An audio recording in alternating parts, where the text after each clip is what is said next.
காட்டின் அமானுஷ்ய அமைதியை மெதுமெதுதாய் தன் காலடி ஓசையால் கலைத்து அடியெடுத்து வைத்து கொண்டிருந்தான் அமர். தொலைவில் தெரிந்த தெரு விளக்குகளும் மின்னி மின்னி மறைந்து, அவன் தலை மறைந்ததும் தனிச்சையாய் ஒளி மறைந்து, உறக்கத்தில் தள்ளப்பட எந்த ஒரு இடக்கு மடக்குமின்றி தன் நடையை தொடர்ந்த அமர் தன் பின் கேட்ட வேறு ஒரு காலடி ஓசையில் திடுக்கிட்டு நின்றான். சுற்றி எங்கிலும் மரங்கள் அடர்ந்து வெளிச்சமும் வரவிடாது.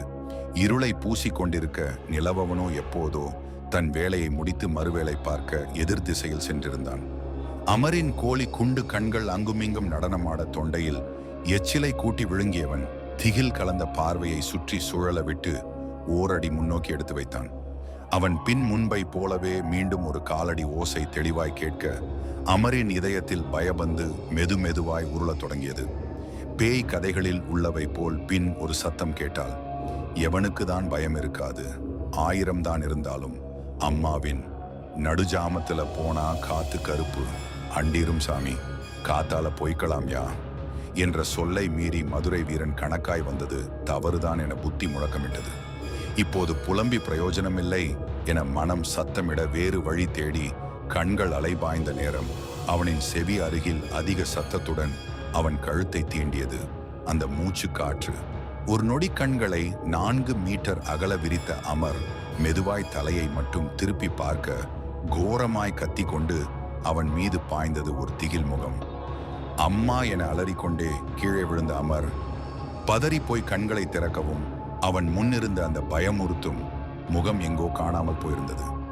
சில நொடிகளில் வேர்த்து விறுவிறுத்து போயிருந்த அமரின் இதயம் 100 மீட்டர் வேகத்திற்கு செல்லும் இன்னினை போல் வேகம் எடுத்து துடித்து கொண்டிருக்க, அதை அசுவாசப்படுத்த இயலாத நேரம் சட்டென அவன் முன் ஒரு உருவம் பயங்கரமாய் கத்திக்கொண்டே தலை விரித்து ஓடி வந்தது.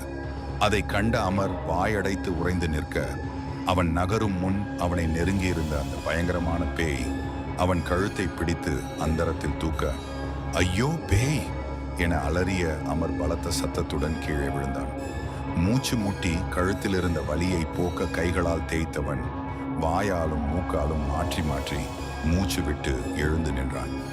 மீண்டும் இப்போது அவ்விடம் முழுவதிலும் நிசப்தம் கூடியிருக்க, உடலில் எழுந்த நடுக்கத்தை மறைக்க எண்ணாத அமர் மெல்ல பின்னோக்கி நகர்ந்தவாறே, அமர் வேண்டாம், நான் எங்க வீட்டுக்கு ஒரே பையன், நான் ஏம் எதுவும் சே அஞ்சுசிடா தீங்கர நான் அப்படி எப்போ போயிடுறேன் என கூற வந்தவன் அதற்கு மேல் தொடர இயலாமல் திக்கி திணற அவன் முன்னோ 10 அடி தூரத்தில் இருளில் இருந்த மரத்தின் பின்னிருந்து தலையை மட்டும் எட்டி கொண்டு பார்த்தது அந்த பேய். அதை கண்டு அமரின் இதயம் மீண்டும் வேகம் எடுத்து துடிக்க தலைக்கு மேல் ஏதோ பாய்வதைப் போல் பிரம்மைகள் தோன்ற தலையை சிலிப்பி விட்டு பார்த்தவனுக்கு அவ்விடத்தில் இப்போது அந்த பேய் தெரியவில்லை. அவன் முன் மேலிருந்து ஏதோ ஒன்று தொபக்கடீரென குதித்தது. மிரண்டடித்து பின் நகர்ந்த அமர் அவன் முன் ஏதுமில்லாததை கண்டு பயபந்தை மேலும் உருளவிட்டு தயங்கி தயங்கி ஒரு கையை மட்டும் நீட்டி நீட்டி ஏதேனும் கண்ணிற்கு தெரியாத மனிதன் நிற்கிறானா என உணர முயற்சிக்க 2 நிமிடங்களுக்கு ஒன்றும் அகப்படாத அவனின் கரத்தில் திடீரென ஏதோ ஒன்று சிக்கியது. வளவளவெனவும் கொழகொழவென்ற எதையோ ஊற்றியதைப் போல் இருக்க என கண்களை திறந்து பார்த்த அமர் தன் கையில் பாதி வெட்டப்பட்ட ஒரு கையிலும் அது அணிந்திருந்த பழைய மாடல் கைகடிகாரத்தின் மீதும் இரத்தம் காயாது இருப்பதைக் கண்டு அந்த காடே அதிர அலறிக்கொண்டே அதை அப்படியே போட்டுவிட்டு ஓட திரும்பினான். அவன் ஓட எத்தனைக்கும் முஞ்சே திடீரென ஒரு பயங்கரமான பேய் அவன் முதுகில் ஏறி அமர அதில் கத்திக்கொண்டே கீழே விழுந்தான் அமர். அமரு, டேய் எழுந்திரிட்டா, யமோ என்ன காப்பாத்துமோ, என்ன ஏதோ ஒரு பேயி காவு வாங்க பாக்குது, சீக்கிரம் என்ன காப்பாத்தி நம்ம வீட்டுக்கு கூட்டியாந்துடு ஆத்தா என அவர் காலை கட்டி கொண்டு அழுது கதறினான். அம்மா, டேய் கூறு கேட்டவனே, கனவு கண்டுட்டு உளர்றியா, இதுக்குதான் நேத்தே அந்த பேய் மலை வீட்டுக்கு போவாதன்னு சொன்னேன், கேட்டியா நீ? இராத்திரி பித்து புடிச்ச மாதிரி வந்து படுத்துட்டு இப்போ என் உசுரை வாங்கிட்டு கிடக்கான், போய் தண்ணிய புடிச்சிட்டு வா, லாரிக்காரன் போயிட போறான் என்றவாறு 2 சில்வர் குடங்களை அவனிடம் கொடுத்துவிட்டு இன்னும் கரித்து கொட்டியவாறு சென்றார். அமர் கனவாபின தலையை சொரிந்தவாறு சுற்றி பார்த்தவன் அவனது அறையில் கீழே கிடப்பதை உணர்ந்து, அட ஆமா கனவு என பெருமூச்சு விட்டான்.